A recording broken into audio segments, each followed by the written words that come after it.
The NFL annual meeting 2017 is history, and regardless of your take on different items and different topics and decisions here at this 2017 vacation for some in Phoenix, Arizona at the Arizona Biltmore, the one thing you cannot disagree with is this statement. It was an incredible meeting. Now, I'm going to get one thing out of the way. First of all, actually a couple of things. First of all, regarding the owner's 31-1 vote that will send the Oakland Raiders to Las Vegas to become the Las Vegas Raiders if things hold up, I still maintain this. It was a bad deal. A bad deal that wasn't looked at fairly, a bad deal that implies something else is amiss, something else is afoot, something is wrong, wherein you put over $1 billion of debt on a team, put it in a market that's the 40th largest media market, and hope that a combination of sponsorship deals and other types of business agreements, along with the TV money, offset what is a very weak media market. Just simply weak.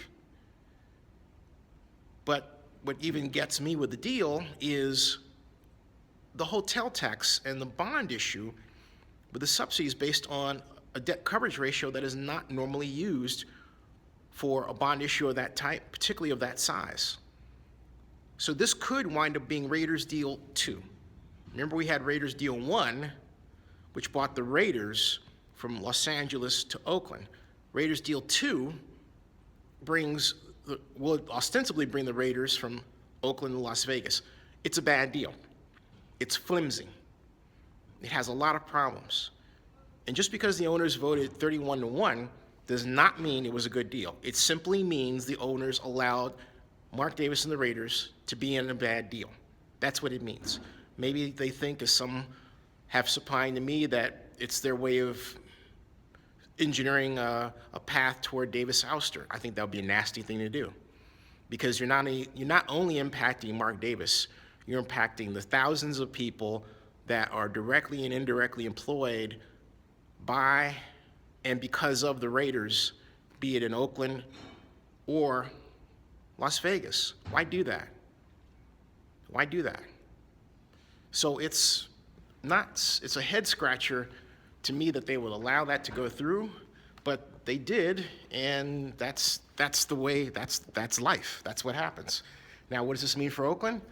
I think that the lesson here there are a couple of lessons. First of all, Oakland needs to practice what Oakland City Administrator Robert Bob used to call all hands on deck. He was my boss. We tried to bring the Super Bowl to Oakland. We lost to Jacksonville.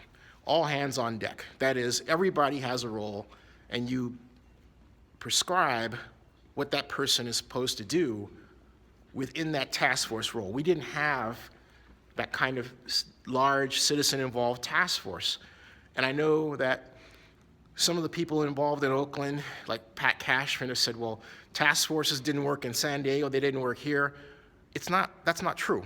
Task forces galvanize the community, and they achieve buy-in so that at the end of the day, regardless of the outcome, at least you have a sense of a shared vision, okay? There was no sense of a shared vision the way we did it. And that was a big mistake. It was a large mistake. The commissioner Monday night asked me why I wasn't upset about this. He says, why is it you're taking this so well?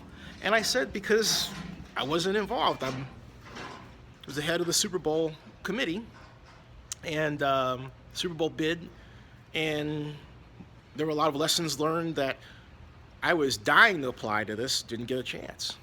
That's me, okay?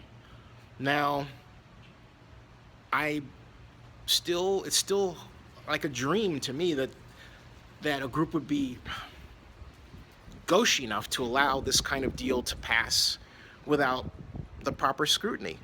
It's not clear that, in fact, I know that they did not use a true system of evaluating the Las Vegas market that involved mathematically building a mathematical model of the Raiders and essentially parking that mathematical model into a mathematical model of the metropolitan area that is Las Vegas. That wasn't done. There are questions regarding what the deal looks like because we don't know what the Raiders showed the owners or anyone else that got them, the owners, to say, okay, we can do this, and then in a way that we can actually critique it. In other words, it wasn't made public, unlike the numbers that the Southern Nevada Tourism and Infrastructure Committee put out last year and the SNTIC model, okay? So I am not one to take what someone does at face value, all right? Now, for those of you who are, I guess, happy that I'm right or wrong, I don't know, I don't care. And as far as that $500 bet you're talking about, the person that I made the bet against did something on Twitter that was against Twitter rules. And so I said a long time ago, I don't care how the outcome, they're not getting anything. Now, by contrast, Brian Frank in Las Vegas, I owe a steak dinner to, and I'm going to pay that bet. I have no problem doing that. But I will not be treated inappropriately by anybody. Anyone. Case closed there. Now, moving along. Las Vegas should be excited and happy, but again, the way this deal is structured, it's not privately financed. There is an opportunity to get private money involved in it now, but that will mean Mark Davis having to give up some percentage of revenue from a number of different places. And it's going to be fascinatingly fun to see how that plays out. It's not going to play out well. The Raiders are going to have to change the way they do business. They've got to negotiate and work in good faith with companies and individuals and politicians and cities and counties and states. If they don't, and it already has caught up to them, this behavior is going to come back and get them into more trouble again and again and again until they've met their Waterloo. Now, on the matter of Las Vegas itself, congratulations to Nevada Governor Brian Sandoval, Stephen Hill, the head of Nevada's Economic Development Corporation, and the Las Vegas Stadium Authority. Congratulations to Guy Hobbs of Hobbs Ong, who provided the technical support, as did Jeremy Agrillo of Applied Economics, who provided technical support to the Las Vegas Stadium Authority staff, and prior to that, the SNTIC. Congratulations to Sheldon Adelson for the work that he did, and it really was his vision to make this happen. And I learned a great deal about the man that now I can say I admire Sheldon Adelson, period. That's one thing I took away from this, is a closer look at Sheldon Adelson made me realize just how great a businessman and principled person he is with respect to business. However, there is that problem regarding money laundering that has to be looked at, and I hope and pray does not come to bear on the Raiders in Las Vegas. The Raiders are taking a huge risk.